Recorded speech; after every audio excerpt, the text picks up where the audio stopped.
Hello, everyone. Thank you for joining us for this week's youth group lesson.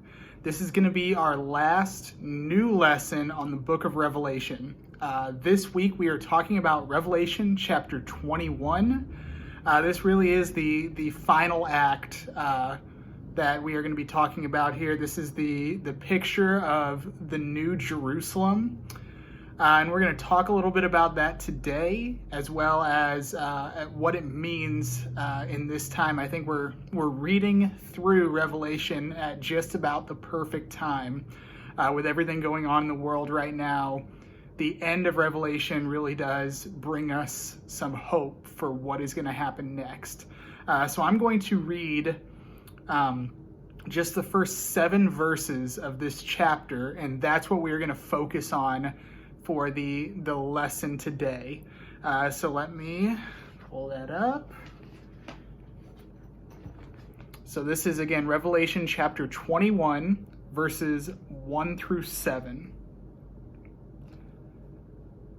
Then I saw a new heaven and a new earth, for the first heaven and the first earth had passed away, and there was no longer any sea.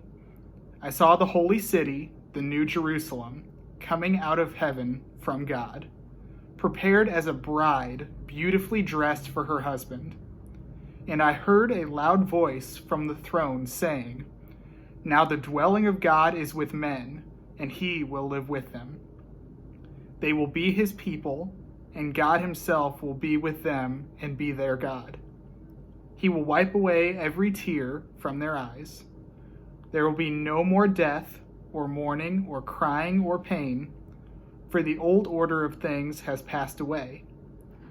He who was seated on the throne said, "I am making everything new."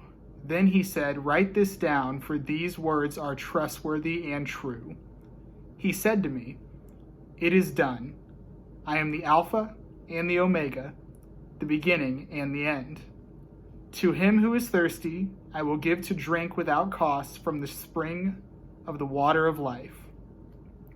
He who overcomes will inherit all this, and I will be his God, and he will be my son." So I don't know about you, but that's really powerful to me. Just that 7 verses right there. We've been talking in Revelation about the end times. We've just spent the last couple of months of youth group talking about all the terrible things that are going to happen when God passes judgment on the world. And there are some pretty awful things that happen. We will get into that.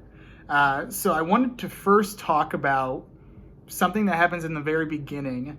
It talks about a visual of this new city, this New Jerusalem, being prepared like a bride beautifully for her husband. And so why a visual of a bride? Why that? And the answer really is because of all the rituals and ceremonies that people do on earth. Weddings are probably the most extravagant, the most beautifully crafted. People dress up more so than when they go to church on Sundays. People are more emotionally moved by a wedding, especially the bride and groom. That is typically seen as the happiest day of their lives. People really go all out for weddings. The setting is, the church is decorated beautifully and elegantly. Everybody's dressed up. The guests are all, there to watch this spectacle. And there's a pretty serious script that it follows to make this like a once-in-a-lifetime perfect situation. So why is this new city described as a bride beautifully for her husband? And that's really because this city is perfect. It's described a number of different ways. There's, precious stone lining the streets. There are angels guarding all of the gates to get in. This city is perfect, and it is where we, as Christians, will get to spend eternity. This is our new home. So we just got done reading. I'm going to very shortly recap what we've talked about in Revelation. Next week, we will get into that a little bit deeper. I will explain that at the end of this video, what next week is going to look like.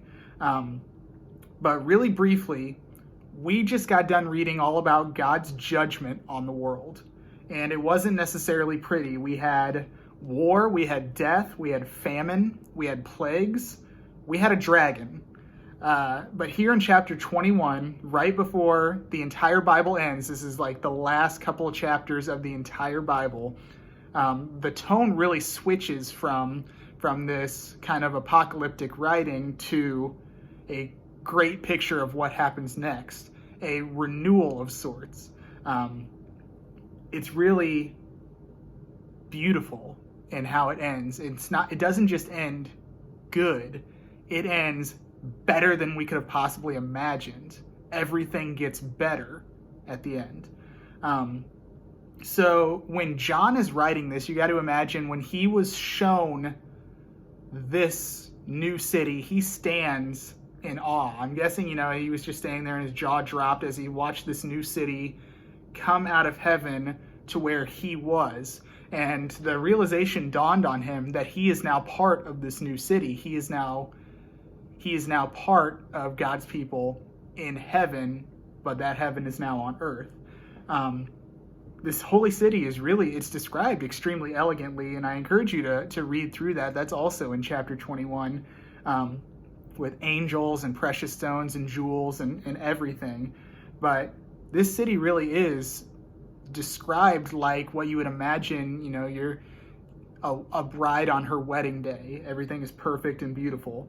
And then right around the same time it talks about a bride, this new city looking like a bride, it also says something that is pretty interesting. It says that the sea no longer exists. And while that necessarily doesn't sound super unrealistic, the reason why in this writing the sea no longer existing is important is because the time that this was written, the sea was seen as a major obstacle to life. When people needed to travel, if they had to go, on the Mediterranean to get from one place to another, they faced potential death every time. The sea was not calm all the time.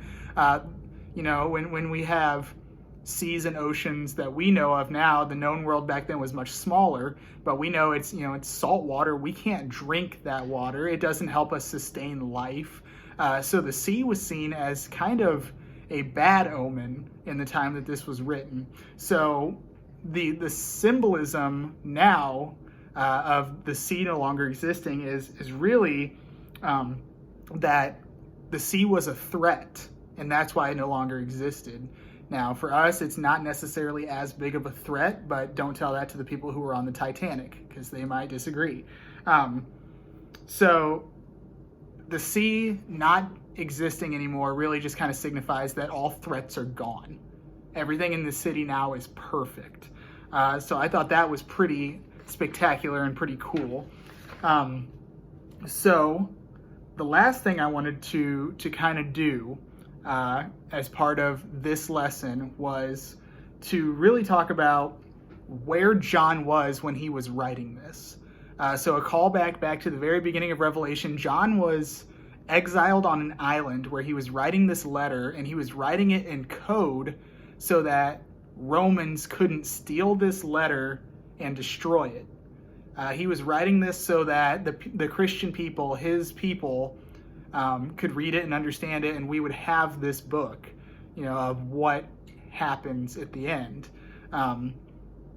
The Romans didn't want that. The Romans didn't want him getting important documents out, but they couldn't stop everything. And when he wrote this, he was really being targeted by the Romans. He was being persecuted for his beliefs. At the time where he was at, Christianity was much smaller in the area than what Christianity is now, to the point where he was constantly being judged for his beliefs, for him believing in God and following Jesus.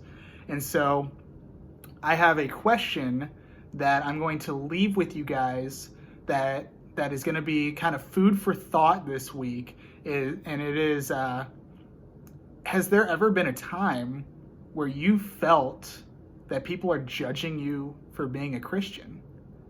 I think that's still a very serious question going around. There are still people, I feel like, who look down on Christians for their beliefs in God, and it's something to think about and something to be in prayer about, because at the end of the Bible, we have all these terrible things happening. We have these plagues, this, death, war, famine, all of that going on. And it really ends with this beautiful picture of heaven on earth, this new city.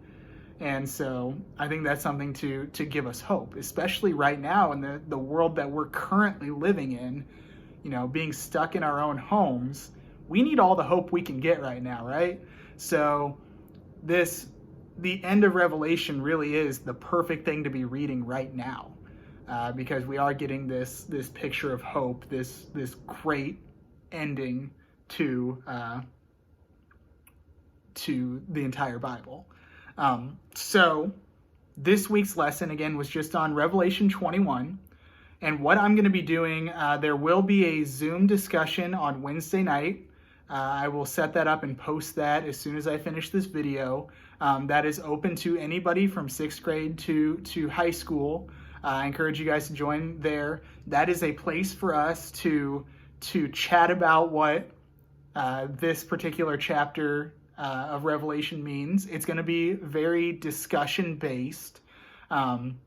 There's not going to be a whole lot of new information. I'm not going to force anybody to talk. That's just a way for me to check in. And then next week, we're not going to have our usual Zoom meeting next week.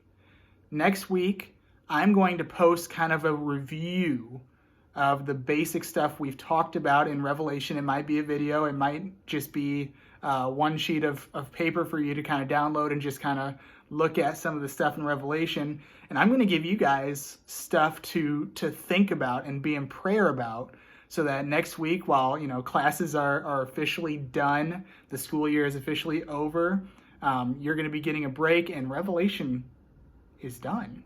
And so in the next couple weeks, if you haven't already read through the big stories in Revelation, I encourage you to do so, because it is a pretty amazing book. It is hard to understand, but it is amazing, especially in this time. So again, we will have a Zoom discussion on Wednesday night, and I look forward to seeing you there for discussion.